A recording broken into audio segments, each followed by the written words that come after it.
Yo, what is going on, everyone? We are back with another SnowRunner mod review, and today we're checking out the RR CUSTOMS CANJAM UTV.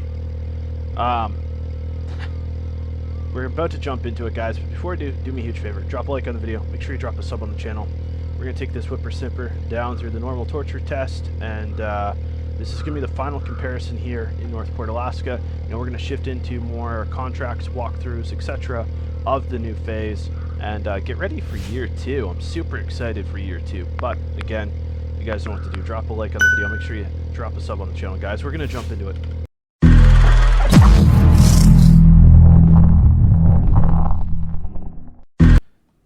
Alright, guys. Time to customize up the RR CUSTOMS CANJAM. I'm excited. You know, I don't know how you could mess this one up. But if there's a way, I guarantee you RR CUSTOMS found a way to mess it up. So we got Jotax base, Jotax turbo, Jotax twin turbo. We're going to go with the twin turbo. QRSX CVT transmission. So we have CANJAM lift kit, stock CANJAM suspension. We'll put the lift on. Risky's Duratrack, generic UTV tire, generic UTV tire 2 studded. The studs look a little too intense, honestly. They look like Hershey's attached to a tire. Generic UTV tire 2, Interco boggers, Risky's Duratrack, generic UTV tire 1, 2 studded. So we got all the same tire options from 33 to 35. I think I'm going to go with the studded just because we are here in Northport again. This will be the final review in Northport. I just like to try to keep the comparisons relatively the same. Rooftop, CANJAM cooler, body color. Or black, we'll go body color, and we'll add a cooler, sure. Rims, generic ATV rims, or black. So I like how it goes from UTV to ATV. Because, I mean, technically these could be considered UTV rims. I don't know why you chose ATV for this. I guess that's it, but I like red. We'll go with that. Alright, guys, we're going to take out the RR CUSTOMS CANJAM out for a spin. So, we all know RR CUSTOMS apparently isn't capable of doing anything interior wise, and this is probably why they chose to do this. It doesn't require much of an interior. No working gauges. You can hear the sound decent from the inside. I guess that's a plus, right? For a UTV, I mean, the interior suits. So I think with that said, we could probably give it a pass. The interior aspect. No working gauges though, which really sucks. I don't think working gauges are that difficult, and at least if you're going to paste an image on here, make it a little bit presentable. That's alright, no worries. The sounds. It sounds like a whippersnipper on its way out. Oh, when you get into a higher gear there, it actually sounds a little different. Transmission seems really wonky too for a UTV. I could be wrong here. The studded don't actually provide a ton of grip, really, it seems. Still slide around pretty good, but I guess for speed you get in third gear. But yeah, it's just incredible. I think. Oh, so this is a little OP here in the snow, though. I gotta say that. That is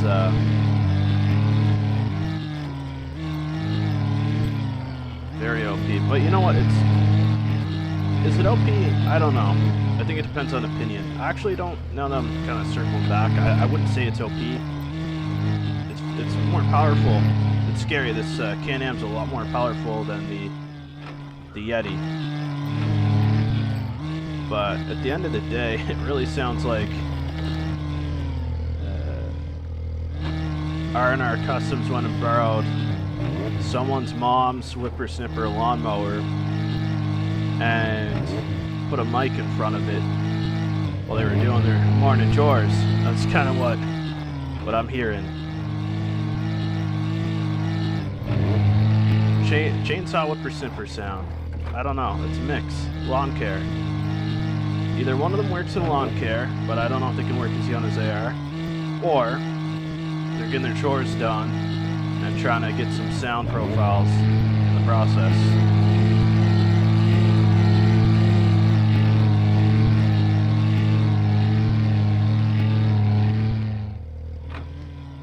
Okay, so we dug ourselves in here. So we'll winch out. Let this lawnmower grind its way out. They should have called this a John Deere, really, the way it sounds.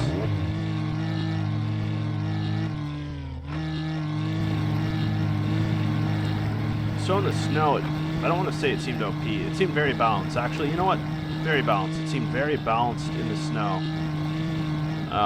In the mud, I feel like it's struggling a little bit. It is kind of cruising through. We can see where it hitches here and there. And this is in low plus. We can't do a whole lot, but it's pushing the trees through. I guess that's one nice plus here with this Can-Am. Oh, and there we go. I think it's very balanced. I do think it's kind of pushing the envelope of OP, really.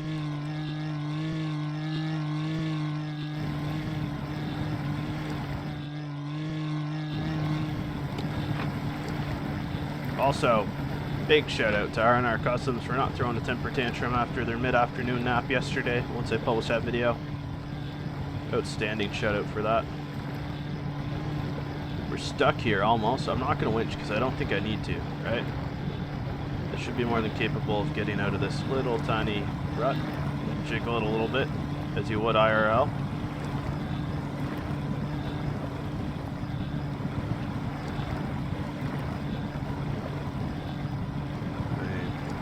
We're not completely stuck yet.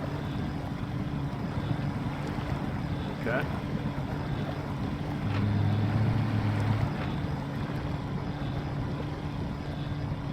Alright, we're going to winch a little bit. A little bit more. Alright, but that, you know, that still wasn't bad. I don't think that was bad at all. These kind of vehicles, you have to expect a winch at some point. And you don't have to winch the whole way. Just get a little winch in and you're good.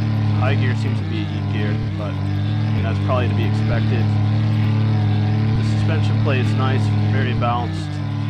Steering is not as enjoyable. It either seems too slow to respond or it over-responds a little bit.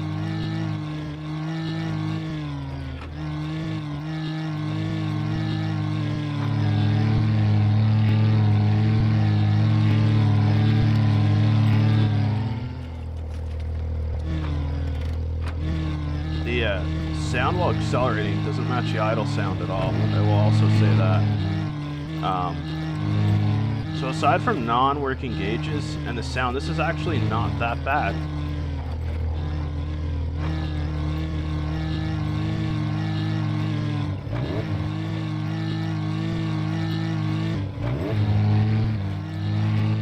This is another one we gotta toss in the recycle bin though. I don't know how you could enjoy driving anything in SnowRunner that sounds like this. I really don't. That's